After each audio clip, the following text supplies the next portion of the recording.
सेवा ही मेरी पहचान, शंकर सोनेजा। सेवा ही जिनकी पहचान, वो हैं शंकर सोनेजा। फ्री मालेगांव का काढ़ा, फ्री जोड़ों के दर्द का तेल, फ्री नसों के दर्द से छुटकारा पाने की पीने की दवा। सेवा का लाभ उठाइए, सदैव आपकी सेवा के लिए हाजिर रहते हैं शंकर सोनेजा। तो ये जेके असांखे चॉइस जेका वो हितां ई मिलियो, असांखे चङाई प्रोफाइल्स मोकिलियो जंहिंमां असां चॉइस करे सघियासीं ऐं थोरी ई समय में असांजी बेबीअ जी माना मंगणी थी। उहो रिश्तो.com जे करे ई थियो, न त असां एतिरो जल्दी न करे सघे। रिश्तो.com सिंधियुनि जो सिंधियुनि सां ऑनलाइन सिंधी मैट्रिमोनी। नमस्कार, मैं राजेश दलवानी, आप देख रहे हैं उल्लास लाइन बुलेटिन। उल्लासनगर महानगर पालिका के प्रभाग 15 के संतोष नगर में आमदार गणपत गायकवाड़ जी के 50 लाख रुपए की निधि से नागरिकों के लिए सर्व सुविधा युक्त गार्डन बनाया जाएगा, जहां कल इस गार्डन का भूमि पूजन गणपत गायकवाड़ जी की पत्नी सुलभा गायकवाड़ जी के हाथों से किया गया और जल्द ही यह गार्डन बनकर तैयार होगा, जिसका शहरवासी लाभ ले सकेंगे। संतोष नगर में यह जगह कई सालों से ऐसे ही खुली हुई थी।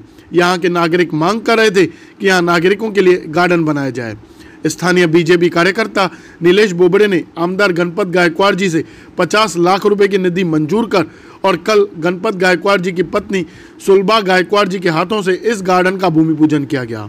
जल्द ही यहाँ नागरिकों के लिए एक सर्व सुविधा युक्त गार्डन बनाया जाएगा। इसीलिए यहाँ के नागरिकों ने आमदार गणपत गायकवाड़ और नीलेश बोबड़े जी का विशेष धन्यवाद दिया। ब्यूरो रिपोर्ट, महेश रोकड़े, उल्लास लाइन बुलेटिन, उल्लासनगर। भारतीय जनता पार्टीचा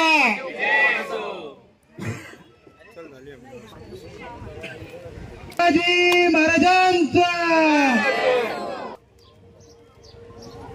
त्या ठिकाणी मी स्वागत करतो मंडळाच्या तर्फे माननीय निलेश बोबडे यांच्या आई यांना सुद्धा, सन्माननीय मनीषाताईंना सुद्धा मी विनंती करतो की आपण पुढे यावे।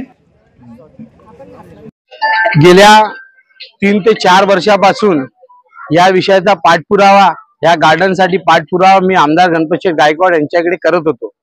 आमदार साहेबांनी 2022-23 मध्ये मला निधी उपलब्ध केला राज्य शासनाचा। त्यामार्फत वर्षानुवर्ष 30 ते 40 वर्षापासून इकडे एका बलाढ्य नगरसेवकाचं राज्य आहे। त्या राज्यामध्ये त्यांच्याकडनं एक माझ्या गरीब जनतेसाठी कुठल्याही प्रकारचं गार्डन उपलब्ध करता आलं, पण मी एक मला दूधखोळा मुलगा समजणाऱ्या नेत्याच्या मी सांगू इच्छितो की त्यांनी मला दूधखोळा समजला, पण माझ्या आमदारांनी मला निधी दिला आणि त्या निधीमधून माझ्या परिसरातल्या लोकांना ज्या गार्डनची अपेक्षा होती, बिल्डिंग मध्ये राहताना ते गार्डन उपलब्ध होतं, पण गोरगरीब जनतेला झोपडपट्टी सुद्धा गार्डन होईल ही अपेक्षा माझ्या जनतेच्या, माझ्या प्रत्येक मतदाराच्या मनात होती, पण ती बाहेर तो काढत नव्हता, कारण की या ठिकाणी भीतीचं एक वातावरण आहे। त्या भीतीच्या वातावरणातून बाहेर निघत आज या ठिकाणी तुम्हाला दिसत असेल स्थानिक लोक खूप कमी असतील, पण मला आतून प्रत्येक व्यक्तीचा सपोर्ट आहे। प्रत्येक व्यक्तीची अपेक्षा होती या ठिकाणी गार्डन बनावं, पण व्यक्ती तयार समोर यायला नव्हती। पण सुलभाताईंनी आज या ठिकाणी उद्घाटन केलंय आणि त्या उद्घाटनाच्या माध्यमातून लवकरात लवकर आम्ही एक गार्डन, सुंदर गार्डन या ठिकाणी उभं करू आणि तसेच मान्य गणपत गायकवाड यांनी मला दिलेल्या निधीचा पुरेपूर उपयोग करू आणि येणाऱ्या वेळात ह्याच्यापेक्षा मोठं कार्य आम्ही करू। जशी भाजपा पार्टी एक आरसा आहे विकासाचा, हा विकासा आरसा माझ्या संतोष नगर मध्ये आणि माझ्या पॅनल नंबर 15 मध्ये मी उपलब्ध करेल, कारण की पूर्ण देशात आज मोदीजींची लाट चालू आहे।